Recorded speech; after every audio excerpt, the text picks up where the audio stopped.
आणि आता बातमी कल्याणमधनं, कारण लुडोच्या खेळात एकमेकांची सोंगटी मारली जाते. मात्र कल्याणमध्ये लुडो खेळणाऱ्या मामानं त्याच्या भाच्यालाच मारून टाकलाय. भाच्याचा खेळ खलास का केला, हा मामा कंस का बनला, पाहूया. लुडोनं घेतला जीव, एक डाव आणि मामाचा घाव. सोंगटी मारता मारता भाच्यालाच मारला. लहान मुलांपासून मोठ्या माणसांपर्यंत लुडो खेळायची अनेकांना आवड असते. मोबाईलमध्ये हल्ली लुडो खेळता येतो. ट्रेनमध्ये अनेकांचा यामुळेच टाइमपास होतो. मात्र या टाइमपास खेळाच्या नादात एकाचा जीव गेलाय. घटना आहे कल्याण पश्चिमेतील उंबर्डे कोळिवलीची. काम संपल्यानंतर घरी आलेले मामा भाचे मोबाईलवर लुडो खेळत होते. एक डाव तुझा, एक डाव माझा असं करता करता काहीतरी गेम झाला.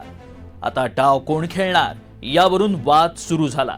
खडकपाडा पोलीस ठाण्याच्या हद्दीमध्ये कोलिवली गाव या ठिकाणी असलेल्या द रॉयल फॅमिली ढाबा याच्या पाठीमागं जे सर्वंट एक रूम आहे, त्या रूममध्ये 4 नेपाळी जे कामगार आहेत ढाब्यामध्ये काम करणारे, ते रात्रीच्या वेळेला लुडो खेळत असताना त्या 2 इसमामध्ये वाद झाला लुडो खेळण्यावरून.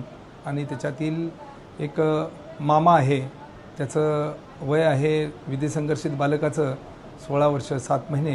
त्यांनी त्याचा भाचा नात्याने लागत असलेला त्याचा भाजी कापण्याच्या सुरीने गळा चिरून त्याचा हत्या केलेली आहे. पुढे डाव कोण खेळणार इतक्या क्षुल्लक कारणावरून मामानं त्याच्या भाच्याचा झोपेत खून केला. मामा अल्पवयीन असल्याची माहिती पोलिसांनी दिली आहे. आपला डाव भाच्यानं खेळल्यानं भडकलेला मामा संतापानं धुमसत होता. रात्री सगळे झोपल्यानंतर त्यानं भाजी कापायच्या सुरीनं भाच्याचा गळा चिरून हत्या केली. लुडोच्या एका डावानं भाच्याचा खेळ संपवणाऱ्या मामाला आता पोलिसांनी ताब्यात घेतलंय. अमजद खानसह ब्युरो रिपोर्ट, NDTV मराठी, कल्याण.